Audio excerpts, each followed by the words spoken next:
Hello बच्चों, आज का हमारा टॉपिक है शेरशाह की शासन पद्धति की प्रमुख विशेषता।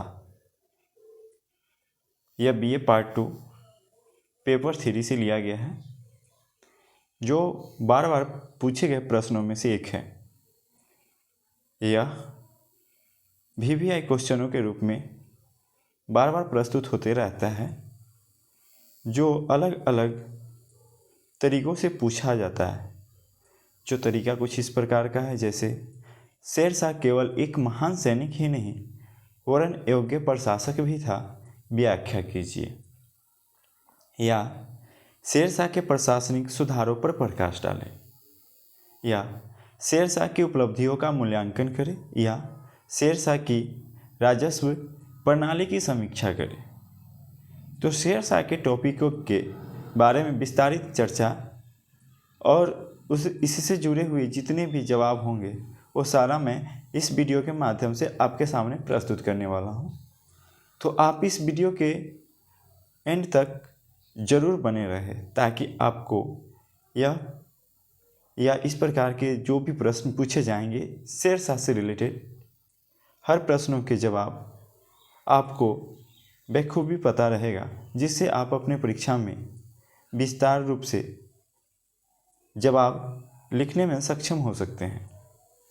तो चलिए अब हम जवाब की तरफ बढ़ते हैं। शेरशाह अपनी शासन व्यवस्था के लिए इतिहास में सदैव अमर रहेगा। उसकी सुव्यवस्थित शासन प्रणाली ही उसे मध्यकालीन भारत के शासकों में उच्चतम स्थान प्रदान करती है। कहा जाता है कि उसकी जो शासन प्रणाली थी वो इतनी बेहतर थी, जिसके कारण उसको मध्यकालीन इतिहास में, जो भारत के मध्यकालीन इतिहास है उसमें सबसे उच्चतम स्थान दिया गया है। उसकी शासन व्यवस्था की अनेक बातों को अकबर महान ने भी ग्रहण किया, इसलिए उसे अकबर का अग्रणी भी कहा जाता है। हेंग के अनुसार वास्तव में शेरशाह उन महानतम शासकों में से एक था जो दिल्ली के सिंहासन पर बैठे थे।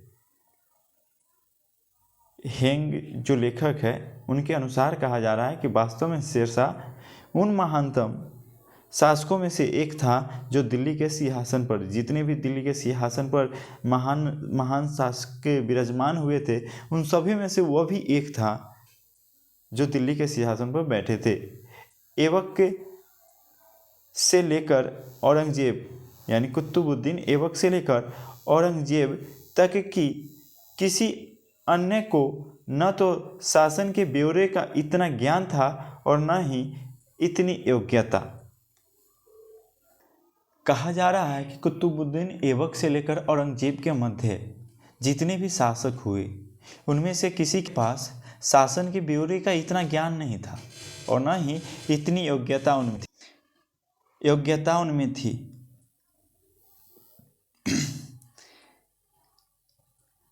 तथा कुशलता से सार्वजनिक कार्यों पर इतना नियंत्रण ही रखा जितना कि वह शेरशाह रखता था।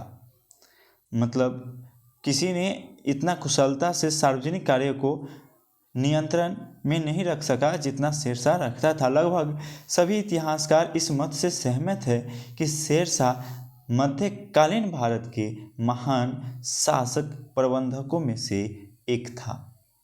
शेरशाह की शासन व्यवस्था को निम्नलिखित शीर्षकों के अंतर्गत विभक्त किया जा सकता है। जैसे उनकी जो शासन व्यवस्था थी, कुछ केंद्रित बिंदु पर थी, जो कुछ इस प्रकार है। जैसे पहला है केंद्रीय शासन। सुल्तान केंद्रीय शासन का केंद्र बिंदु था। दूसरा, शासन की समस्त सत्ता उसी में निहित थी। वह एक निरंकुश शासक था, किंतु अपने पूर्व सुल्तानों के समान नहीं था। वह अपनी प्रजा को पुत्रवत समझता था, यानी शेरशाह सूरी अपनी प्रजा को अपने पुत्र के समान समझता था। उसके राज्य में कोई भी सरकारी पदाधिकारी प्रजा के साथ दुर्व्यवहार नहीं कर सकता था। उसने परामर्श हेतु मंत्रियों की विशेष आवश्यकता नहीं समझी, क्योंकि वह स्वयं एक सुयोग्य तथा प्रतिभाशाली शासक था, फिर भी उसने विशाल साम्राज्य की व्यवस्था के लिए मंत्री विभागों की स्थापना की थी। वह मंत्री परिषदों से किसी भी कार्य के लिए परामर्श नहीं लेता था, लेकिन जब उसे लगा कि हमें एक विशाल साम्राज्य बनाना है तो उसने मंत्री विभागों की भी स्थापना की, क्योंकि एक बहुत बड़े साम्राज्य को निरंतर रूप से और बेहतर तरीके से चलाने के लिए मंत्री विभागों का होना बहुत जरूरी हो जाता है। वे विभाग इस प्रकार थे। चलिए समझिए कि विभाग किस तरह के थे। पहला था दीवान ए वजारत। इसका अर्थ होता है विभाग। इस विभाग का अध्यक्ष मुख्यमंत्री था। वह साम्राज्य की आय व्यय की देखभाल तथा अन्य विभागों की भी देखभाल करता था। वजीर का महत्व सुल्तान के बाद था। जैसे शेरशाह सूरी सुल्तान थे तो वजीर उनके बाद के स्थान को ग्रहण करता था, जैसे अभी राष्ट्रपति के बाद प्रधानमंत्री होता है। दीवाने आरिज। दीवाने आरिज का अर्थ था युद्ध विभाग। इस विभाग के अध्यक्ष आरिज ए मुमालिक कहलाता था। वह सेना की भर्ती, अनुशासन तथा नियंत्रण कार्य करता था तथा वेतन वितरण का प्रबंध भी उसी के हाथ में था। शेरशाह स्वयं इस विभाग में बड़ी रुचि लेता था। दीवाने रसालत। इसका अर्थ है वैदेशिक विभाग। इस विभाग के अध्यक्ष को विदेश मंत्री कहा जाता था। उसका प्रमुख कार्य राजदूतों का स्वागत करना तथा सरकारी पत्र व्यवहार करना था। दीवाने इंसा। इसका अर्थ है सामान्य प्रशासन विभाग। इस विभाग के मंत्री का भी मुख्य कार्य सरकारी घोषणाओं तथा सरकारी आज्ञाओं को लिपिबद्ध करना था। दीवाने काजा। इसका अर्थ है न्याय विभाग। इस विभाग का अध्यक्ष मुख्य काजी था। वह न्याय करने का कार्य करता था तथा प्रांतीय काजियों की अपीलें सुनता था। दीवाने बरीद। इसे गुप्तचर विभाग कहा जाता है। इस विभाग का अध्यक्ष बरीद ए ममालिक कहलाता था। इसका प्रमुख कार्य राज्य की समस्त घटनाओं की सूचना प्राप्त करने की व्यवस्था करना था। वहीं दूसरा जो केंद्रीय बिंदु थी प्रांतीय शासन। शासन सुविधा की दृष्टि से शेरशाह का संपूर्ण राज्य 47 भागों में विभक्त था, जिन्हें प्रांत अथवा इक्ता कहा जाता था। प्रत्येक प्रांत का मुख्य पदाधिकारी सूबेदार होता था। प्रत्येक प्रांत कई जिलों में विभाजित था। प्रत्येक सरकार में 2 अधिकारी सिक्केदार ए सिक्केदारन यानी प्रमुख सिक्केदार तथा मुंसिफ ए मुंसिफान यानी प्रमुख मुंशी होते थे। प्रमुख सिक्केदार का काम अपनी सरकार यानी जिले में शांति और व्यवस्था बनाए रखना तथा मुंशी का काम दीवानी मुकदमों का निर्णय करना था। प्रत्येक सरकार के अंतर्गत कई परगने होते थे। अब्बास खां के अनुसार परगनों की संख्या 1,13,000 थी, परंतु प्रो कानूनगो इस संख्या से सहमत नहीं हैं। उनके अनुसार परगनों की संख्या 7,401 से अधिक नहीं रही होगी। प्रत्येक परगने में निम्न पदाधिकारी होते थे। सिकरदार, यह एक सैनिक अधिकारी था। इसका मुख्य कार्य अपने क्षेत्र में शांति व्यवस्था रखना तथा आवश्यकता पड़ने पर जमीन को सैनिक सहायता देना था। अमीन, इसका कार्य भूमि की नाप करवाना तथा लगान वसूल करना था। फोतेदार, यह खजांची का कार्य करता था। कारकुन, लेखक।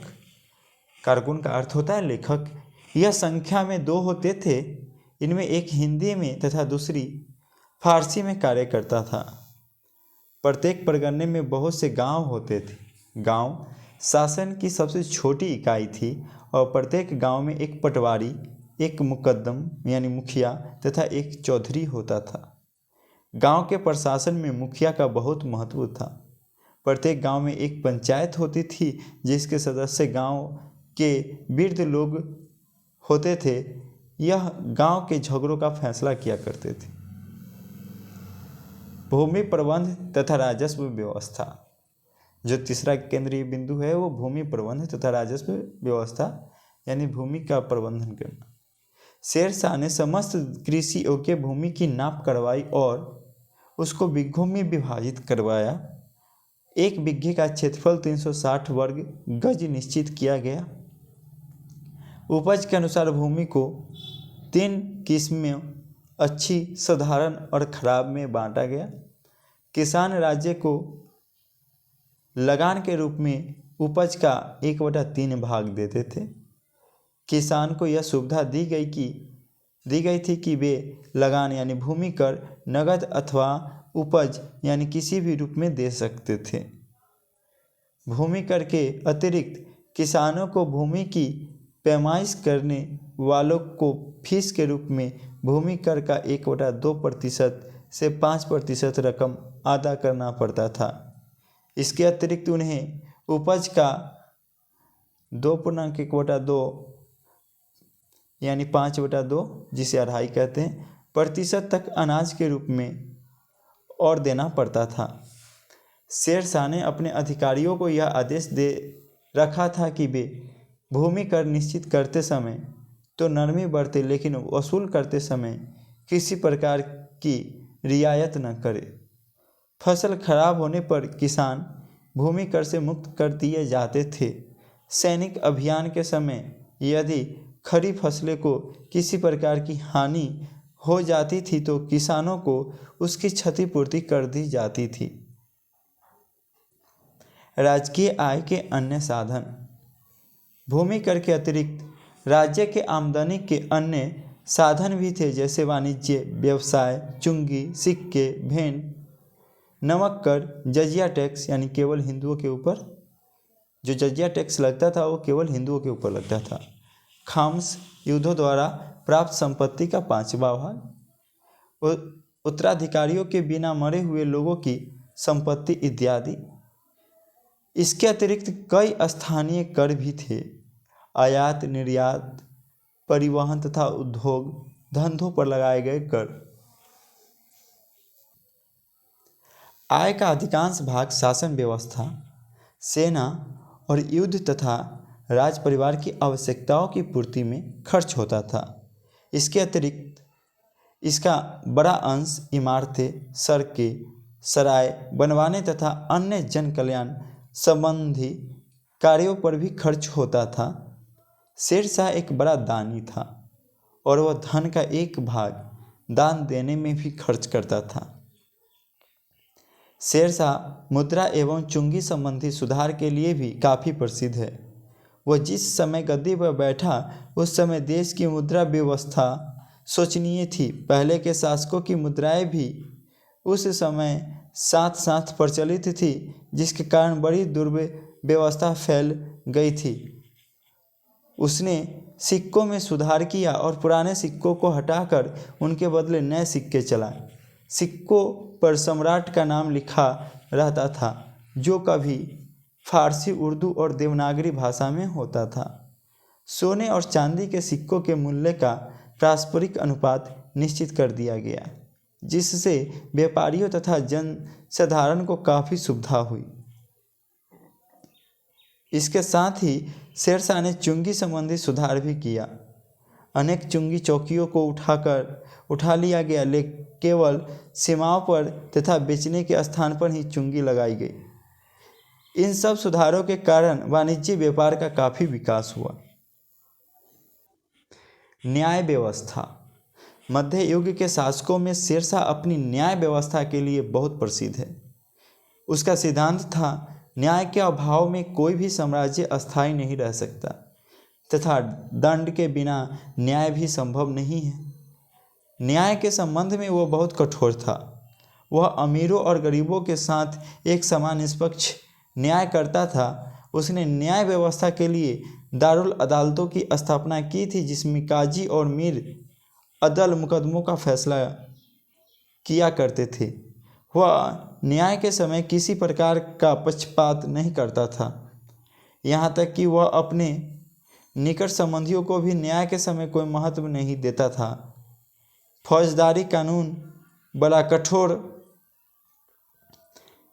था। फौजदारी के मुकदमे सरकारी न्यायालयों में तय किए जाते थे। हिंदू प्रायः अपने मामले पंचायतों द्वारा ही तय कर लेते थे। चोरी और डकैती के लिए प्राणदंड की व्यवस्था थी।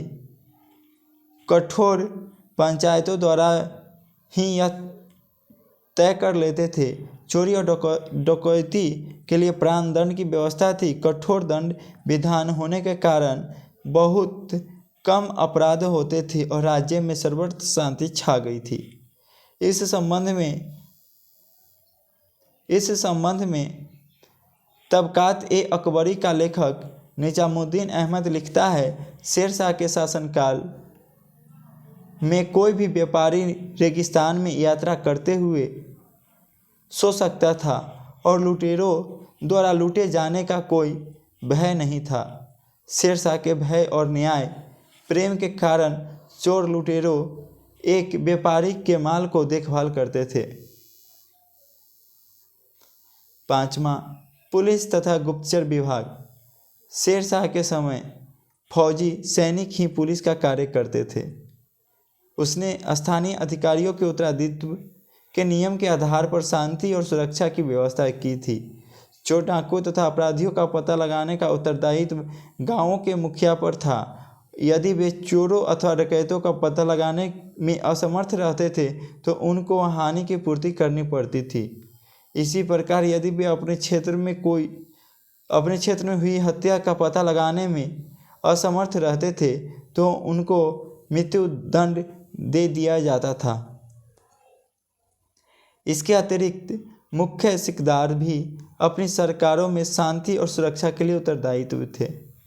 गंभीर अपराधों का पता लगाने तथा राजकीय कर्मचारियों का नियंत्रण रखने के लिए शेरशाह ने गुप्तचर विभाग की स्थापना की थी। उसकी गुप्तचर व्यवस्था इतनी उच्च कोटि की थी कि वह राज्य की सभी घटनाओं तथा उपद्रवों को सूचना सबसे पहले उसे प्राप्त हो जाती थी। 6, सैनिक व्यवस्था। सैनिक व्यवस्था। शेरशाह के पास एक विशाल और शक्तिशाली सेना थी। उसने अपनी सेना का संगठन अलाउद्दीन खिलजी के सैन्य संगठनों के आधार पर किया था। वह सैनिकों से सीधा संपर्क रखता था और स्वयं उसकी भर्ती करता था तथा योग्यता अनुसार वेतन निश्चित करता था। सैनिकों की वेतन सीधे राजकोष से दिया जाता था। उनकी पदोन्नति योग्यता और सेवाओं के आधार पर की जाती थी। पदों की जो उन्नति थी वह उनकी योग्यता के आधार पर की जाती थी। शेरशाह ने घोड़े पर दाग लगाने की प्रथा चलाई ताकि अश्वरोही सैनिक दूसरे घोड़े दिखाकर उसे धोखा न दे सके। उसने अपनी अस्थायी सेना को कई भागों में विभाजित कर दिया था और प्रत्येक विभाग एक अनुभवी सेनापति के अंतर्गत था।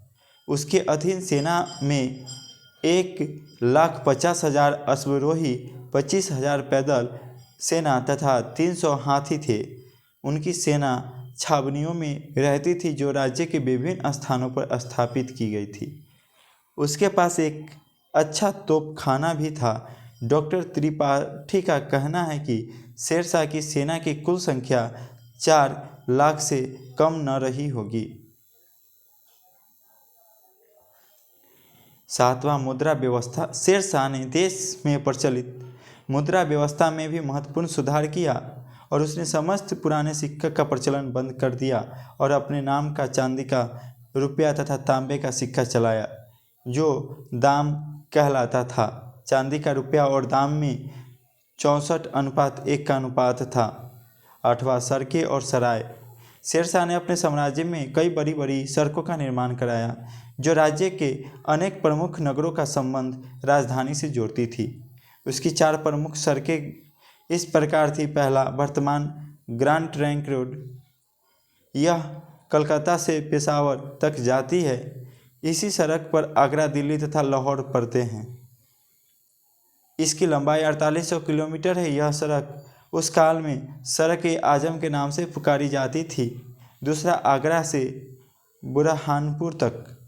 तीसरा, आगरा से जोधपुर और फिर चित्तौड़ तक। और चौथा, लाहौर से मुल्तान तक। शेर शाह ने सड़कों के किनारे 1702 सराय बनवाई थी और प्रत्येक सराय में एक कुआं, एक मस्जिद तथा एक राजकीय कमरा होता था तथा एक पुलिस अफसर जो सिकदार कहलाते थे रहता था। और सरायों में हिंदुओं और मुसलमानों के लिए ठहरने की अलग अलग व्यवस्था थी। ये सराय डाक चौकिया का भी काम करती थी। डॉक्टर कानूनगो के अनुसार ये सराय साम्राज्य रूपी शरीर की धमनियाँ थी। उनका 9वां जो मुख्य केंद्र था वो डाक विभाग था। शेर शाह ने डाक विभाग को भी उन्नत किया। सड़कों के किनारे बनी हुई सराय डाक विभाग अथवा डाक चौकियों का भी कार्य करती थी। डाक घोड़ों तथा पैदल हरकारों द्वारा भेजी जाती थी और प्रत्येक सराय में डाक ले जाने के लिए 2 घोड़ों का प्रबंध रहता था। उनका 10 से जो मुख्य केंद्र है वह इमारतों का निर्माण। शेर शाह की इमारतों के निर्माण का बड़ा शौक था। उसने अपने शासनकाल में 5 वर्षों में जिन इमारतों का निर्माण कराया वे स्थापत्य कला का अच्छा उदाहरण प्रस्तुत करती है। उसने पंजाब में झेलम नदी के तट पर रोहतासगंज नामक नगर का निर्माण करवाया। उसने सासाराम के झील के किनारे अपना भव्य मकबरा बनवाया जो भारत की श्रेष्ठ इमारतों में से एक है। उसने एक जामा मस्जिद तथा रोहतास, दिल्ली, कन्नौज, पटना आदि स्थानों पर दुर्ग का निर्माण करवाया। 11वां उनका जो मुख्य केंद्र आखिरी है वो है सार्वजनिक कार्य। शेर शाह ने जनसाधारण की भलाई के लिए अनेक सराय, औषधालय और दानशालाओं का निर्माण कराया था। उसके भोजनालय में सहस्त्र व्यक्ति प्रतिदिन भोजन करते थे। इसमें प्रतिवर्ष 18,25,000 रुपये व्यय होते थे। वह अनाथों, विधवाओं तथा साहित्यकारों को बहुत अधिक दान देता था। शेर शाह ने अनेक पाठशालाएं खुलवाई जिनमें योग्य छात्रों को छात्रवृत्तियां मिलती थी। उसने उच्च शिक्षा की प्राप्ति के लिए मदरसे भी खुलवाए। इस प्रकार शेर शाह ने अल्पकाल में ही एक ऐसी सुव्यवस्थित शासन प्रणाली स्थापित की जिसके कारण यह इतिहास में सदा के लिए अमर हो गया। वास्तव में अगर देखा जाए तो हमें इन सारे थॉट से ये जानकारी प्राप्त होती है कि अभी की जो शासन व्यवस्था है इससे भी बेहतर शासन व्यवस्था उस समय उनके माध्यमों के द्वारा प्रस्तुत किया गया, जिस कारण वो एक महान शासक के रूप में भी प्रस्तुत हुए और दिल्ली सल्तनत या दिल्ली के गद्दी पर बैठने वाले सबसे महानतम शासकों में से एक शेर शाह सूरी को जाना जाता है, जिनका मकबरा सासाराम में स्थित है। आप सभी को यह वीडियो कैसा लगा? अच्छा लगा हो तो लाइक ज़रूर करें, साथ में शेयर करें और आप अगर हमारे चैनल पर नए हैं तो सब्सक्राइब ज़रूर करें। Thank you.